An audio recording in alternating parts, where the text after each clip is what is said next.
श्रीपरमात्मने नमः। श्रीमद्भगवद्गीता अथ सप्तदशोऽध्यायः। श्रद्धात्रयविभागयोगः। अर्जुन उवाच ये शास्त्रविधिमुत्सृज्य यजन्ते श्रद्धयान्विताः तेषां निष्ठा तु का कृष्ण सत्त्वमाहो रजस्तमः। श्रीभगवानुवाच त्रिविधा भवति श्रद्धा देहिनां सा स्वभावजा सात्विकी राजसी चैव तामसी चेति तां शृणु। सत्त्वानुरूपा सर्वस्य श्रद्धा भवति भारत। श्रद्धामयोऽयं पुरुषः यो यच्छ्रद्धः स एव सः। यजन्ते सात्विका देवान् यक्षरक्षांसि राजसाः प्रेतान् भूतगणांश्चान्ये यजन्ते तामसा जनाः। अशास्त्रविहितं घोरं तप्यन्ते ये तपो जनाः दम्भाहङ्कारसंयुक्ताः कामरागबलान्विताः कर्षयन्तः शरीरस्थं भूतग्राममचेतसः मां चैवान्तः शरीरस्थं तान् विद्यासुरनिश्चयान्। आहारस्त्वपि सर्वस्य त्रिविधो भवति प्रियः यज्ञस्तपस्तथा दानं तेषां भेदमिमं शृणु। आयुः सत्त्वबलारोग्य सुखप्रीतिविवर्धनाः रस्याः स्निग्धाः स्थिरा हृद्याः आहाराः सात्विकप्रियाः।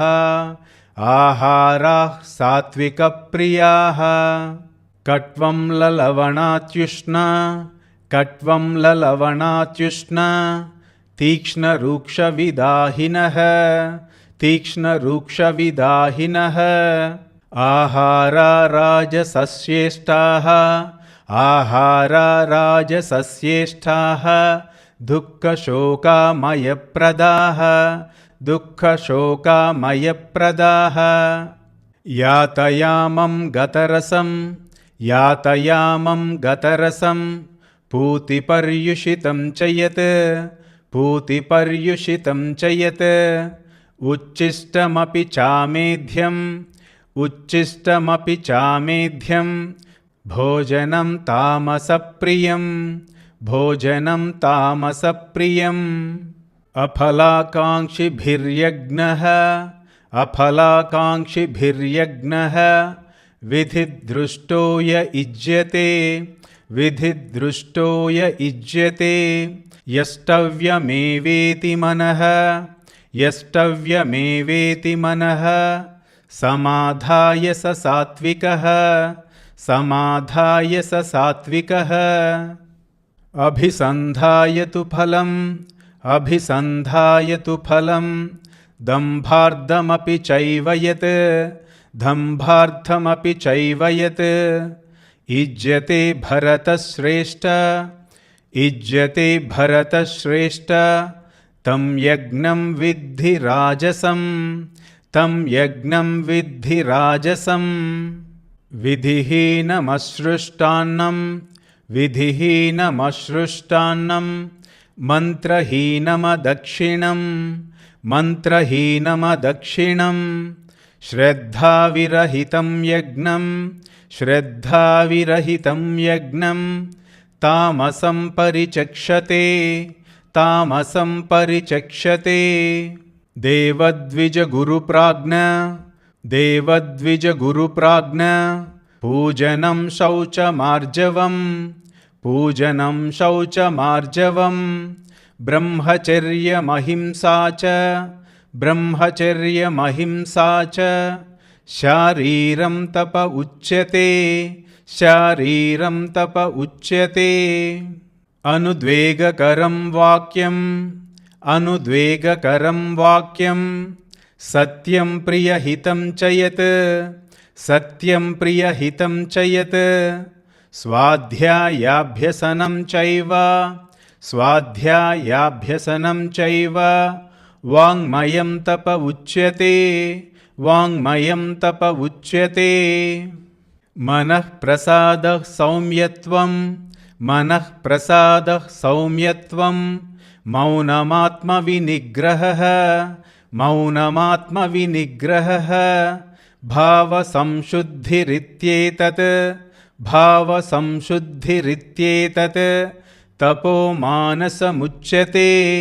तपोमानसमुच्यते श्रद्धया परया तप्तं तपस्तत्त्रिविधं नरैः अफलाकाङ्क्षिभिर्युक्तैः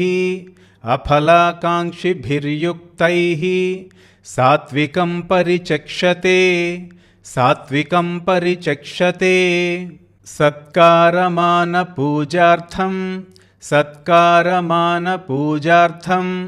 तपोदम्भेन चैव यत् क्रियते तदिह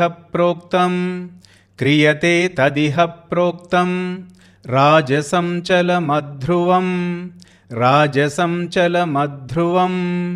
मूढग्राहेणात्मनो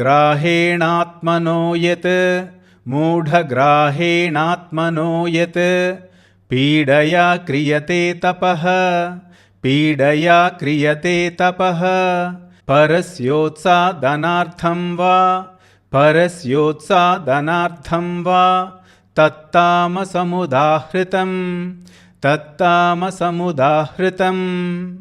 दातव्यमिति यद्दानं दीयतेनुपकारिणे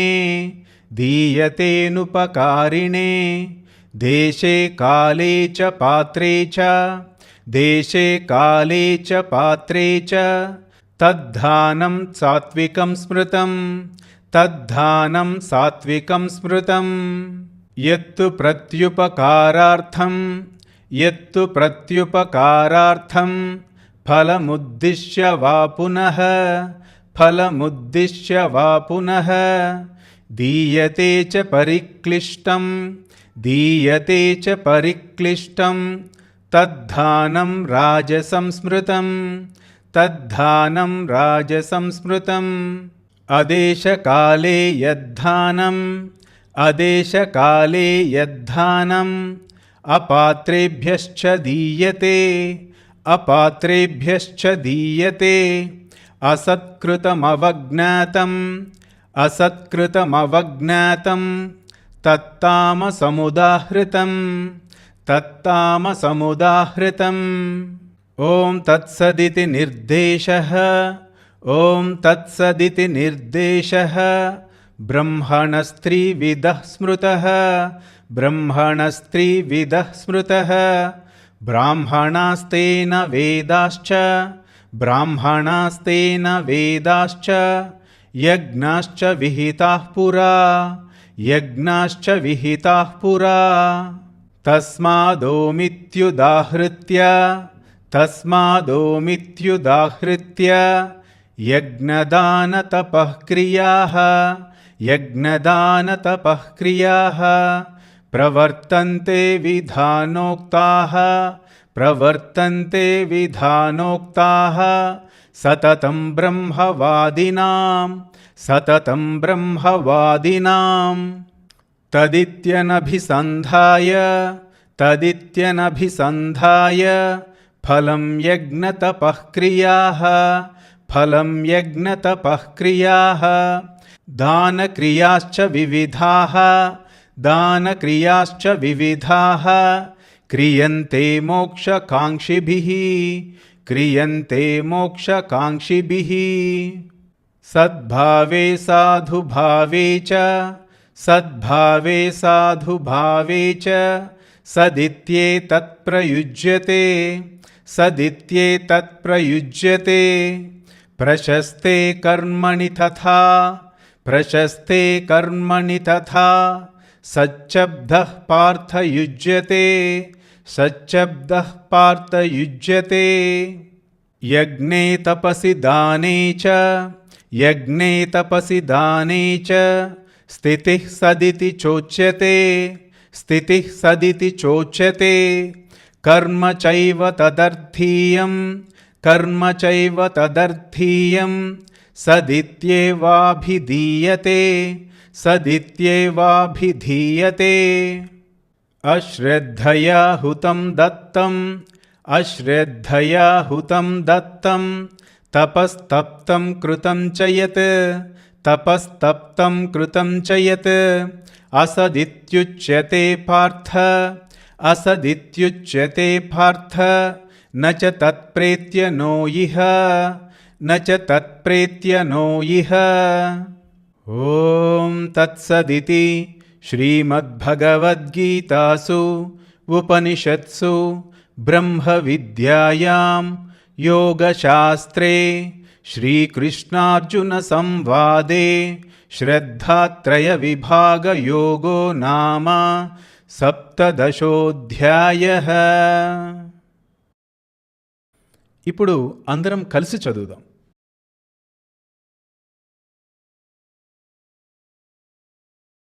ఓం శ్రీ పరమాత్మనే నమః.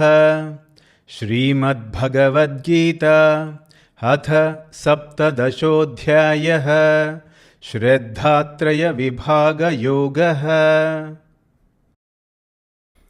अर्जुन उवाच ये शास्त्रविधिमुत्सृज्य यजन्ते श्रद्धयान्विताः तेषां निष्ठा तु का कृष्ण सत्त्वमाहो रजस्तमः. श्रीभगवान् उवाच त्रिविधा भवति श्रद्धा देहिनां सा स्वभावजा सात्विकी राजसी चैव तामसी चेति तां शृणु. सत्त्वानुरूपा सर्वस्य श्रद्धा भवति भारत. श्रद्धामयोऽयं पुरुषः यो यश्श्रद्धः स एव सः. यजन्ते सात्विका देवान् यक्षरक्षांसि राजसाः प्रेतान् भूतगणांश्चान्ये यजन्ते तामसा जनाः. अशास्त्रविहितं घोरं तप्यन्ते ये तपो जनाः दम्भाहङ्कारसंयुक्ताः कामरागबलान्विताः कर्षयन्तः शरीरस्थं भूतग्राममचेतसः मां चैवान्तः शरीरस्थं तान् विद्यासुरनिश्चयान्. आहारस्त्वपि सर्वस्य त्रिविधो भवति प्रियः यज्ञस्तपस्तथा दानं तेषां भेदमिमं शृणु आयुः सत्त्वबलारोग्य सुखप्रीतिविवर्धनाः रस्याः स्निग्धाः स्थिराः हृद्याः आहाराः सात्विकप्रियाः कट्वं ललवणात्युष्णा तीक्ष्णरूक्ष्मविदाहिनः आहारा राजसश्रेष्ठाः दुःखशोकामयप्रदाः यातयामं गतरसं पूतिपर्युषितं च यत् उच्छिष्टमपि चामेध्यं भोजनं तामसप्रियम् अफलाकाङ्क्षिभिर्यज्ञः विधिदृष्टो य युज्यते यष्टव्यमेवेति मनः समाधाय स सात्विकः अभिसन्धाय तु फलं दम्भार्थमपि चैव यत् युज्यते भरतश्रेष्ठ तं यज्ञं विद्धि राजसं विधिहीनमश्रुष्टान्नं मन्त्रहीनमदक्षिणं श्रद्धाविरहितं यज्ञं तामसं परिचक्षते देवद्विजगुरुप्राज्ञ पूजनं शौचमार्जवं ब्रह्मचर्यमहिंसा च शारीरं तप उच्यते अनुद्वेगकरं वाक्यं सत्यं प्रियहितं च यत् स्वाध्यायाभ्यसनं चैव वाङ्मयं तप उच्यते मनः प्रसादः सौम्यत्वं मौनमात्मविनिग्रहः भावसंशुद्धिरित्येतत् तपो मानसमुच्यते श्रद्धया परया तप्तं तपस्तत्त्रिविधं नरैः अफलाकाङ्क्षिभिर्युक्तैः सात्विकं परिचक्षते सत्कारमानपूजार्थं तपोदम्भेन चैव यत् क्रियते तदिह प्रोक्तं राजसं चलमध्रुवम् मूढग्राहेणात्मनो यत् पीडया क्रियते तपः परस्योत्सादनार्थं वा तत्तामसमुदाहृतं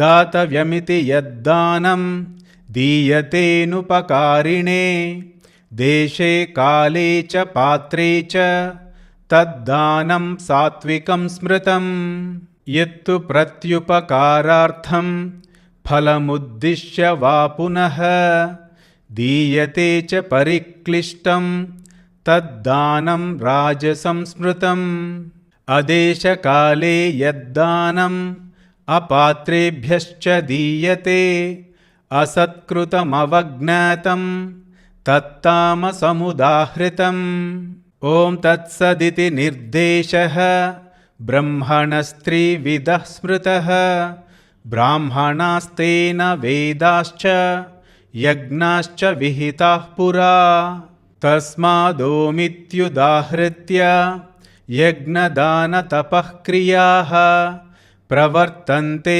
विधानोक्ताः सततं ब्रह्मवादिनां तदित्यनभिसन्धाय फलं यज्ञतपः क्रियाः दानक्रियाश्च विविधाः क्रियन्ते मोक्षकाङ्क्षिभिः सद्भावे साधुभावे च सदित्येतत् प्रयुज्यते प्रशस्ते कर्मणि तथा सच्चब्दः पार्थयुज्यते यज्ञे तपसि दाने च स्थितिः सदिति चोच्यते कर्म चैव तदर्थीयं सदित्येवाभिधीयते अश्रद्धया हुतं दत्तं तपस्तप्तं कृतं च यत् असदित्युच्यते पार्थ न च तत्प्रेत्य नो इह ॐ तत्सदिति श्रीमद्भगवद्गीतासु उपनिषत्सु ब्रह्मविद्यायां योगशास्त्रे श्रीकृष्णार्जुनसंवादे श्रद्धात्रयविभागयोगो नाम सप्तदशोऽध्यायः। सर्वं श्रीकृष्णार्पणमस्तु। स्वस्ति।